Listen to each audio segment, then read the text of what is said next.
Now next concept is, तो अभी तक हमने क्या स्टडी किया है, जो वेक्टर होता है divided into two parts.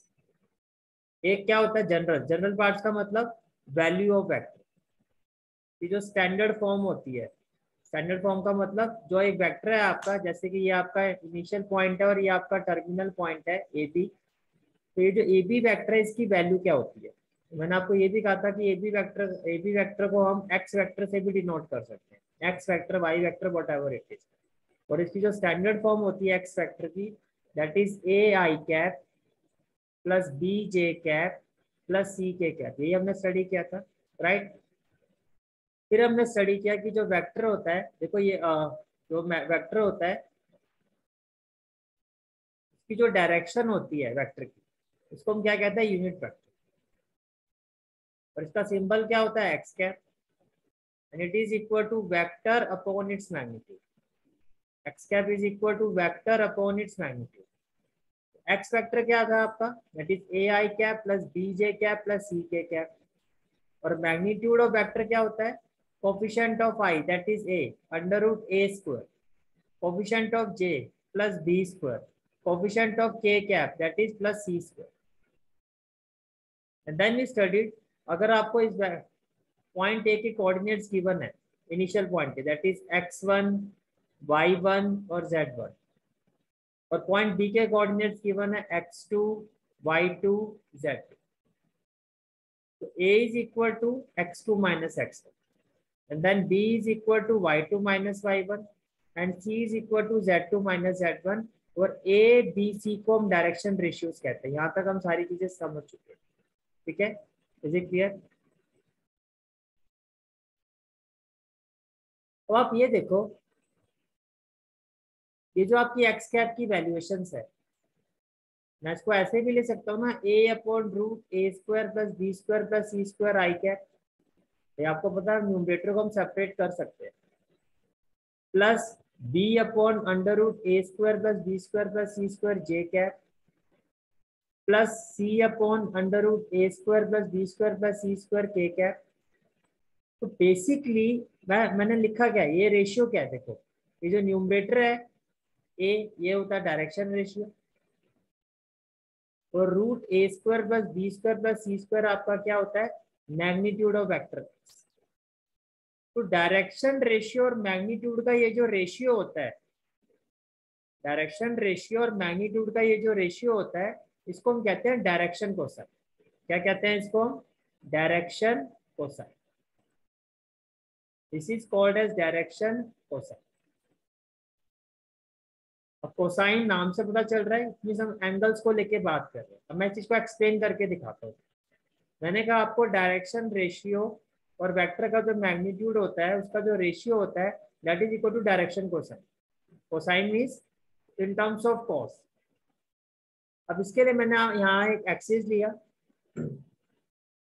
Right, और ये आपका वेक्टर हो गया, दिस इज योर वेक्टर। अब इस वेक्टर की वाई एक्सिस पर जो लेंथ है, लेट इट बी बी, और एक्स एक्सिस पर जो इसकी लेंथ है, let it B A, late this angle भी 90 डिग्री।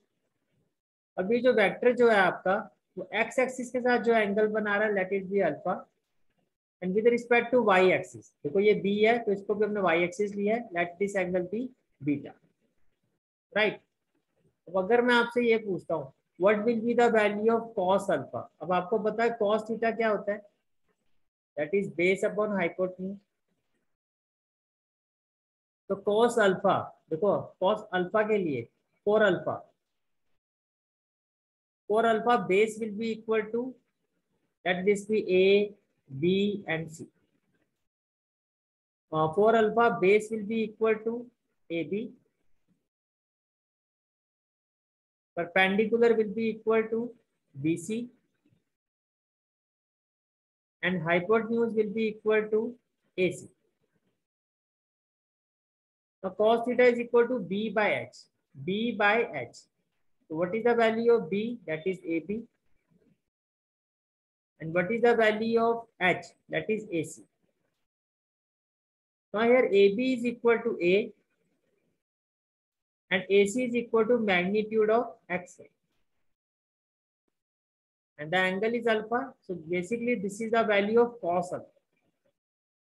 अब देखो क्या है, ए क्या था आपका डायरेक्शन रेशियो और ये आपका क्या था magnitude of vector. That's what I told you that in terms of cosine direction ratio और वेक्टर का जो मैग्नीट्यूड होता है इसका जो रेशियो होता है ये डायरेक्शन कोसाइन होता है. ये क्या होता है डायरेक्शन. सिंपली अगर आप कहोगे एबीसी क्या होता है ये डायरेक्शन रेशियोज होते हैं. लेकिन अगर डायरेक्शन रेशियो के साथ अगर हम मैग्नीट्यूड को भी डिवाइड कर देते हैं then it become direction cosine. जैसे आपका एक कॉस अल्फा है वैसे आपका कॉस बीटा भी आ जाएगा. अब देखो अगर मुझे कॉस बीटा फाइंड करना है cos beta that is equal to base. Base आपका क्या होगा बी अपॉन हाइपोटेन्यूज. ये 2 डायमेंशन में आ गया. अब यही चीज अगर आप 3 डायमेंशन में लोगे तो नेक्स्ट हो जाएगा cos gamma alpha beta and gamma. उसके केस में डायरेक्शन रेशियो क्या हो जाएगा सी और अपॉन इट्स मैग्नीट्यूड. तो ये क्लियर हो गया आपको. तो कॉस अल्फा की वैल्यू क्या होती है a upon under root A square plus B square plus C square. Cos beta की वैल्यू क्या होती है b upon root A square plus B square plus C square. In a similar way cos gamma की क्या value होती है c upon root ए square plus B square plus सी square. और cos alpha का को हम सिंबलाइज करते हैं एल से. कॉस बीटा को हम सिंबलाइज करते हैं एम से और कॉस गामा को हम सिंबलाइज करते हैं एन से. तो can I say that x cap जो आपका यूनिट वेक्टर होता है it can also be written as L I cap plus M J cap plus N K cap. ये क्लियर है. तो ये जो पोर्शन है आपका ये हो गया आपका L. This portion is equal to M and this portion is equal to N. Normal vector को किस फॉर्म में लिखते हैं डायरेक्शन रेशियोज की फॉर्म में that is a I cap plus b j cap plus c k cap. But unit vector को हम किस फॉर्म में लिख सकते हैं in terms of direction cosine L I cap plus M J cap plus N K cap. Clear है यहाँ तक सारी चीजें. ठीक है. और ये आपके क्या होते हैं डायरेक्शन कोसाइन. और ये जो अल्फा है बीटा है gamma they are called as direction angles. Direction angle.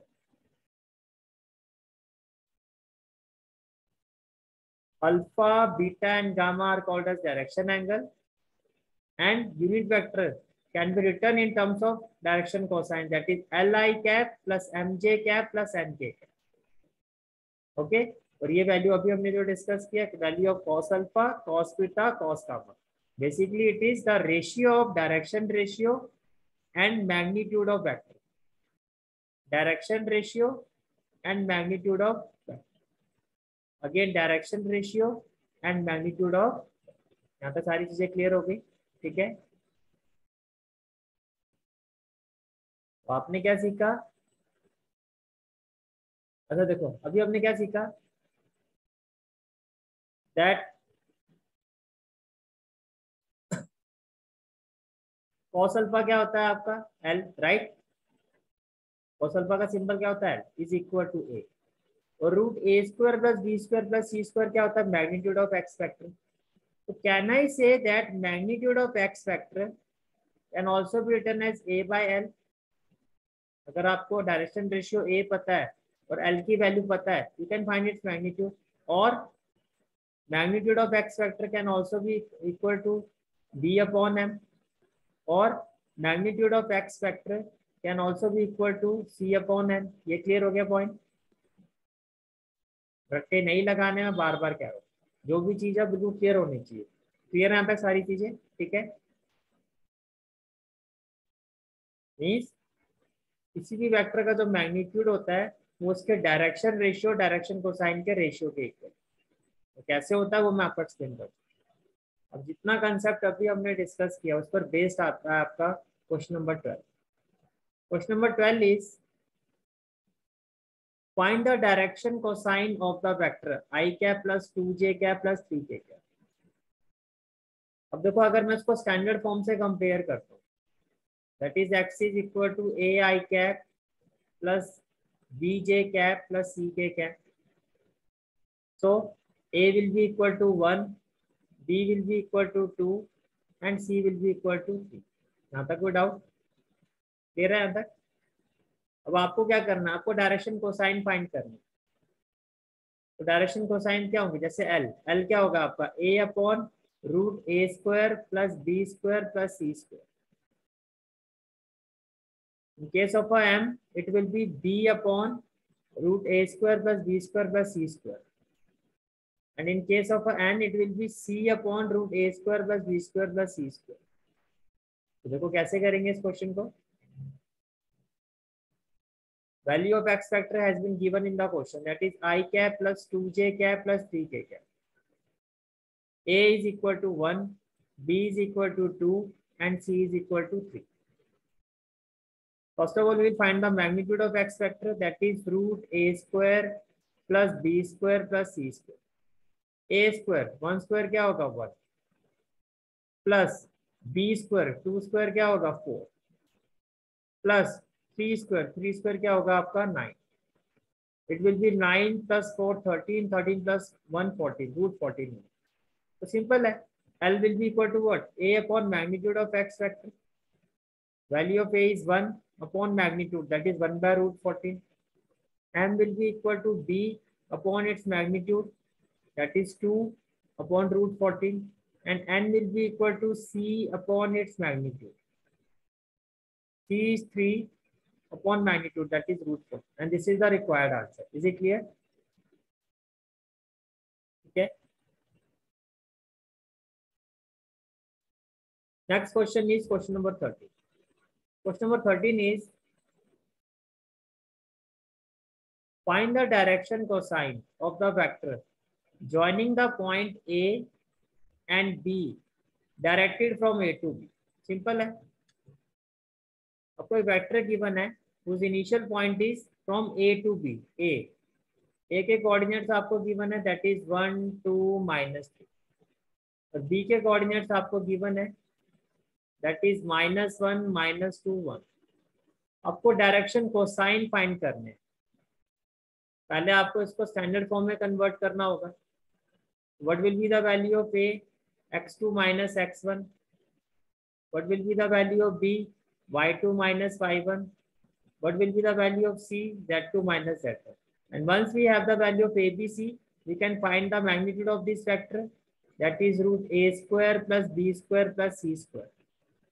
And then L will be equal to A upon its magnitude. M will be equal to B upon its magnitude. And N will be equal to C upon its magnitude. फटाफट करके मुझे बताओ क्या answer आ रहा है. भैया magnitude negative हो सकता है. मैग्नीट्यूड में मॉड्यूलर साइन होता है ना. Modular sign. अच्छा हाँ ठीक है. नेगेटिव को पॉजिटिव कर दे, एब्सोल्यूट वैल्यू होती है. आप लोगों ने कर लिया, मैं डिस्कस कर रहा हूँ. No check your answer. First of all we will find the value of A B vector. We will find the value of A B vector according to the question. जो आपका पॉइंट ए है उसके coordinates क्या है 1, 2, -3. And point be having coordinate -1, -2 और 1. So these are the points. So it will be equal to x2 minus x1. So this is x1, this is y1, this is z1, x2, y2 and z2. x2 -1 minus x1. -1 I cap. Then y2 minus y1. -2 j cap. Then z2 minus z1 k cap. z2 that is 1 minus will be plus 1 plus 3 k cap. तो जो value होगी vector की that is x factor, it will be equal to -1 -2 I cap. -2 -4 j cap. 1 plus 3 4 k cap. Then we will find its magnitude. ये हो गया आपका A, this is B and this is C. A square minus 2 square plus B square minus 4 square plus C square, that is 4 square. So it will be equal to 4 plus 16 plus 16, that is root 36, and it is equal to 6. So now the unit vector is equal to vector upon its magnitude, which can be written as minus 2 upon 6 I cap, minus 4 upon 6 j cap, plus 4 upon 6 K cap. अब अगर मैं इस unit vector की standard form में अगर मैं इसको लिखता हूँ unit vector, it will be L I cap plus M J cap plus N K cap. So by comparing them, L will be equal to minus 2 by 6, M will be equal to minus 4 by 6, and N will be equal to 4 by 6. Minus 2 by 6 can be written as minus 1 by 3. Minus 4 by 6 can be written as minus 2 by 3. And 4 by 6 can be written as 2 by 3. And these are the required answer. Is it clear? Okay. Okay.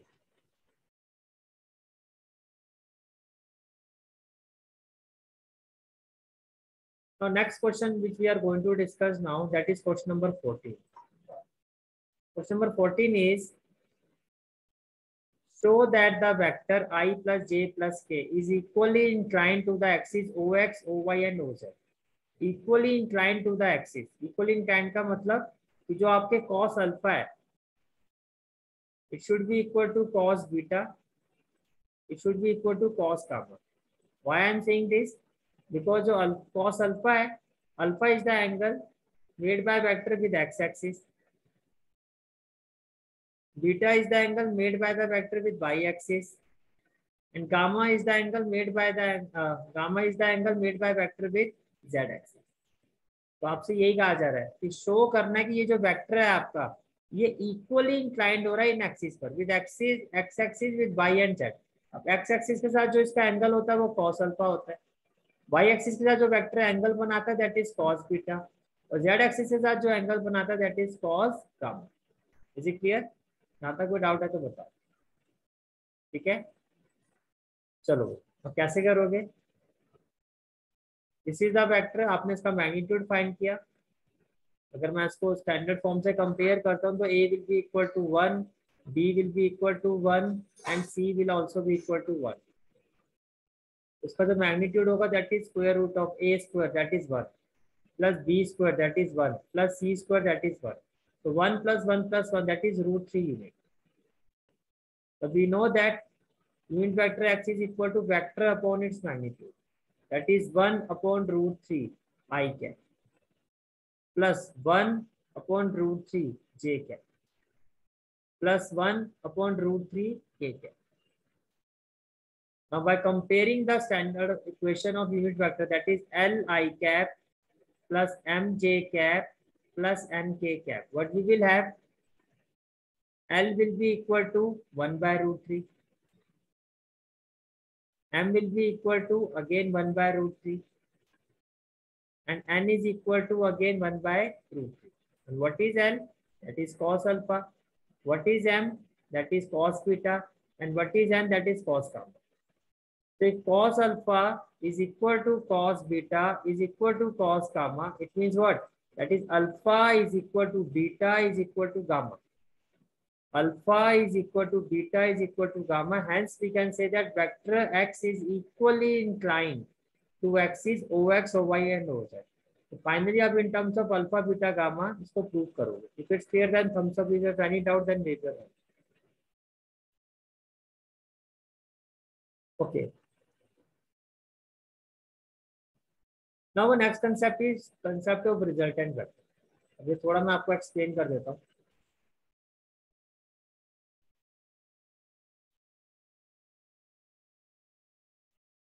मैंने एक axis लिया,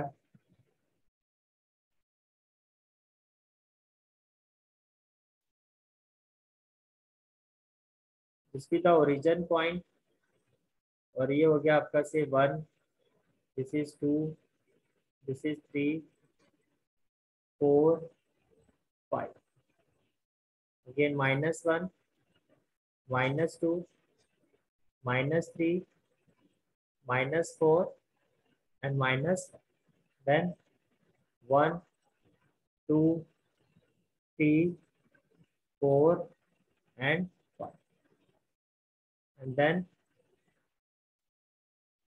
-1, -2, -3, -2। मैंने एक vector ले लिया यहाँ से, that is this be X vector. जो एक्स वेक्टर है पहले इसको मैं एज्यूम कर लेता हूँ। Let the X vector be equal to I cap plus J cap. ठीक है, I cap plus J cap का मतलब क्या हुआ? एक्स एक्सिस पर जो इसकी लेंथ होगी वो कितनी होगी? 1, और वाई एक्सिस पर भी कितनी होगी? 1। चलो थोड़ा बड़ा ले लेते हैं, that it be 2 I cap plus 2 J cap. तो ये हो गया, एक्स एक्सिस पर कितना होगा? 2, और वाई एक्सिस पर कितना होगा? 2। ठीक है, तो ये जो पॉइंट होगा, तो मैंने ये कोई वेक्टर ले लिया इस तरह से। ठीक है, एक्स एक्सिस पर भी इसकी जो लेंथ है वो होगी 2, और वाई एक्सिस पर भी कितनी होगी? 2। You can see that x axis पर भी 2 और वाई एक्सिस पर भी 2। फिर हमने ले लिया Y vector, that is 3 I cap plus 3 J cap.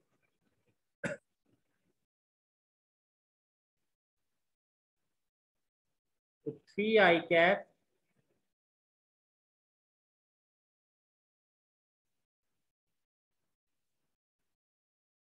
ये कुछ आपका इस तरह से आएगा आपका, और मुझे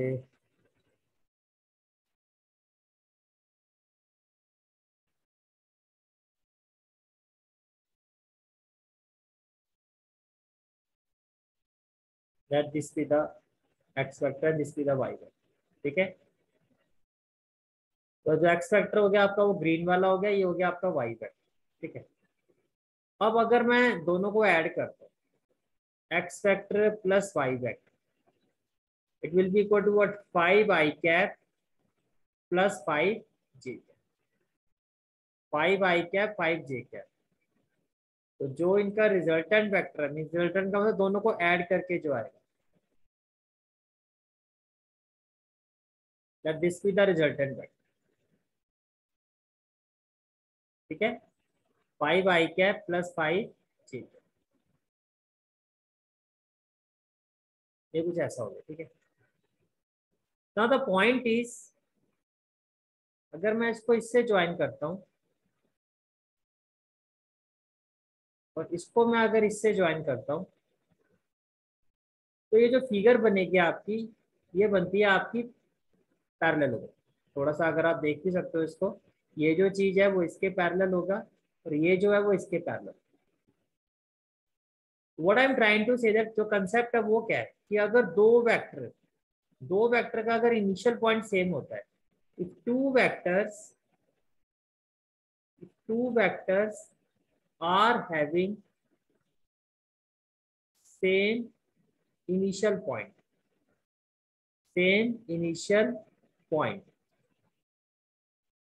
then their resultant का मतलब इन दोनों का सम, resultant will be calculated by parallelogram law of vectors। अगर दोनों का इनिशियल पॉइंट सेम होता है तो ये पैरेललोग्राम बनता है। वही साइंस वाले स्टूडेंट इसको फिजिक्स में पढ़ते हैं आगे, कॉमर्स वाले स्टूडेंट इतना डिटेल में कुछ नहीं पढ़ना होता है आपको। तो मैं साइंस, देखो मैं मैथ्स के पॉइंट ऑफ व्यू से बात कर रहा हूँ कि मैथमेटिकली आपको सिर्फ इतना पता होना चाहिए कि अगर दो वेक्टर, जैसे ये आपका एक्स वेक्टर है और ये आपका वाई वेक्टर, अगर दो वेक्टर्स का सेम इनिशियल पॉइंट होता है तो जो उनका रिजल्टेंट होता है, उस रिजल्टेंट के साथ ये दोनों वेक्टर जो रिजल्टेंट होता है उस रिजल्टेंट के साथ अगर मैं दोनों वेक्टर्स को ज्वाइन करता हूँ तो ये एक पैरेललोग्राम बनता है। तो जो रिजल्टेंट वेक्टर होता है दैट इज आर वेक्टर, वो किसके इक्वल होता है? ऑब्वियसली रिजल्टेंट जो होगा वो एक्स प्लस वाई के इक्वल होगा। बट द पॉइंट इज, अगर दो वेक्टर का इनिशियल पॉइंट सेम होता है तो जो रिजल्टेंट फाइंड किया जाता है वो किस लॉ से फाइंड किया जाता है, दैट इज माय पॉइंट। तो अगर दो वेक्टर्स का इनिशियल पॉइंट सेम होता है तो रिजल्टेंट फाइंड किया जाता है पैरेललोग्राम लॉ से। Is it clear? तो रिजल्टेंट फाइंड किया जाता है पैरेललोग्राम लॉ से, दैट इज द कंसेप्ट। तो यही चीज मैं आपको एक्सप्लेन करने की कोशिश कर रहा था। आप देख सकते हो यहाँ पर जैसे कि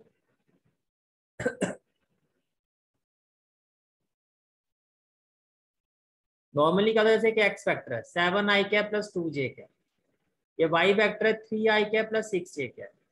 तो जो इनका रिजल्टेंट होगा वो तो आपको समझ में आ गया होगा। रिजल्टेंट का मतलब इन दोनों का sum, that will be equal to i के साथ आई आप ऐड करोगे 7 plus 3 10i cap 6 plus 2 8j cap.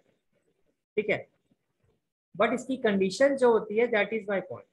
तो मैंने आपको क्या कहा कि जो पैरेललोग्राम लॉ होता है आपका, पैरेललोग्राम लॉ जो होता है इट इज ओनली फॉर को इनिशियल वेक्टर। ये किसके लिए होता है? को इनिशियल। को इनिशियल का मतलब जिनका सेम इनिशियल पॉइंट होता है। जैसे कि ये आपके सामने बनाया हुआ है, ये आपका एक वेक्टर है A B and let this vector be X vector, और ये आपका एक वेक्टर है that is A C. Can I say that both are co initial vector? Because दोनों का जो इनिशियल पॉइंट है, दोनों का जो इनिशियल पॉइंट है वो सेम है। जो इनिशियल पॉइंट है यहाँ पर वो आपका क्या है? सेम है। तो it means X vector and Y vector are co initial vector, are co initial vector. तो जो इनका रिजल्टेंट होगा that is X plus Y, this is the resultant. With respect to this resultant जब आप इसके terminal points को join करोगे तो ये एक पैरेललोग्राम बनेगा। ठीक है, दैट इज वाई अगर कोइनिशियल वेक्टर्स है तो जो उनका रिजल्टेंट वेक्टर होता है वो किस लॉ से फाइंड किया जाता है? It is find by parallelogram law of vector. If it's clear then thumbs up, if you can it out then raise your hand. Coinitial vector का जो रिजल्टेंट वेक्टर होता है वो किस लॉ से फाइंड किया जाता है? Parallelogram law of, parallelogram law of vector. Clear है? ठीक है, so parallelogram law is valid only for co-initial vectors. Two co-initial vectors form parallelogram. दो co-initial vectors क्या बनाते हैं? पैरेललोग्राम बनाते हैं। ओके, फिर नेक्स्ट लॉ आता है आपका। नेक्स्ट लॉ क्या कहता है कि जैसे आपका एक वेक्टर एक्स है, ये आपका एक्स है, x vector, this is it's initial point and this is it's final point. ये फाइनल पॉइंट, जहां पर इस वेक्टर का फाइनल पॉइंट खत्म होता है वहीं से नेक्स्ट वेक्टर का जो है वो इनिशियल पॉइंट स्टार्ट होता है, लाइक दिस। ये समझ में आ रही है कि जहां इस वेक्टर का, जहां इस एक्स वेक्टर का टर्मिनल पॉइंट है, जो एक्स वेक्टर का टर्मिनल पॉइंट है, ये जो पॉइंट है आपका, this is the terminal point of X vector, but at the same time this point is the initial point of Y. जब ऐसी सिचुएशन होती है कि एक वेक्टर का टर्मिनल पॉइंट और दूसरे वेक्टर का इनिशियल पॉइंट सेम होते हैं, तो ऐसे केसेस में जो रिजल्टेंट वेक्टर फाइंड किया जाता है it is find on the basis of triangle. Resultant का मतलब देखो अभी भी एक्स प्लस वाई ही है, रिजल्टेंट का मतलब भी क्या होता है? दोनों का सम। बट फाइंड कैसे किया जाता है दैट इज द क्वेश्चन, कि अगर दो कोइनिशियल वेक्टर है तो रिजल्टेंट वेक्टर फाइंड किया जाता है by parallelogram law, of vector. But अगर दो वेक्टर जो है वो इस तरह से है कि एक वेक्टर का जो टर्मिनल पॉइंट है वो दूसरे का इनिशियल पॉइंट है, इन दैट केस जो रिजल्टेंट वेक्टर है वो फाइंड हम करेंगे ट्राइंगल में। ये लो कब एप्लीकेबल होता है? It is applicable when one vector terminal point and other vector initial point are same. ये समझ में आ गया आपको? तो 1 मार्क्स के लिए एग्जाम में क्वेश्चन आ सकता है आपका, you should be ready with that. और इस सिचुएशन को हम इस लॉ को एज ए हेड टेल भी कहा जाता है। तो देखो यहाँ जो इस वेक्टर की जो टेल है तो दूसरे वेक्टर का क्या हेड है, वो यहाँ से शुरू हो रहा है, यहाँ पर ही खत्म हो रहा है, हेड टेल भी कहा जाता है। ठीक है, पर मेन चीज जो आपको समझ में जो मैं समझाने की कोशिश करता, क्लियर हो गया कि अगर कोइनिशियल वेक्टर होंगे तो कौन सा हम लॉ अप्लाई करेंगे? पैरेललोग्राम पे। और अगर हेड टेल सिचुएशन होगी कि एक वेक्टर की जो टेल है दूसरे का हेड होगा, then we will apply triangle law. Is it clear? ठीक है, now let's move to the next question, that is question number 6. Question number 6 is find the sum of the vectors। ये vector a है, i cap minus 2j cap plus k cap. Then vector B minus 2i cap plus 4j cap plus 5k cap. And then vector C I cap minus 6j cap minus 7k cap. तो जो आपका vector A है that is I cap minus 2j cap plus k cap. जो vector B है आपका that is equal to minus 2i cap plus 4j cap plus 5k cap. And vector C is equal to I cap minus 6j cap और minus 7k. सब निकालना बहुत simple है, सारे I वाले कंपोनेंट आप ऐड कर दो, J के साथ सारे J वाले ऐड कर दो, you will have your answer. तो I cap minus 2i cap plus I cap, ये तो हो जाएगा 0i cap. minus 2j cap plus 4j cap, 4 minus 2 plus 2 और 2 minus 6 minus 4j cap minus 4j cap. Then k cap plus 5k cap, 5 plus 1 6, 6 minus 7 minus k cap. So this will be the answer. किस तरह से answer अपना represent करोगे, presentation में show कर देता हूँ. These are the three given vector. We have to find a vector plus b vector plus c vector. It will be 0i cap, 4 minus 6 minus 2 minus 8 plus 4, that is minus 4j cap. 5 plus 1 6 minus 7, that is minus k cap. And it can be written as minus 4j cap minus k cap. Okay, let's move to the next question, that is question number 9. Question number 9 is, for given vectors A is equal to 2i cap minus j cap plus 2k cap and B is equal to minus I cap plus j cap minus k cap, find the unit vector in the direction of vector A plus B. Right? बहुत ही simple question. Ideally आप क्या करो, A plus B vector को आप x vector ले लो और x vector की वैल्यू फाइंड कर दो. फिर आपको क्या निकालना है, unit vector in the direction. तो क्या होगा, x cap, it will be equal to vector upon its magnitude. फटाफट करो भाई इस क्वेश्चन को and let me know the solution.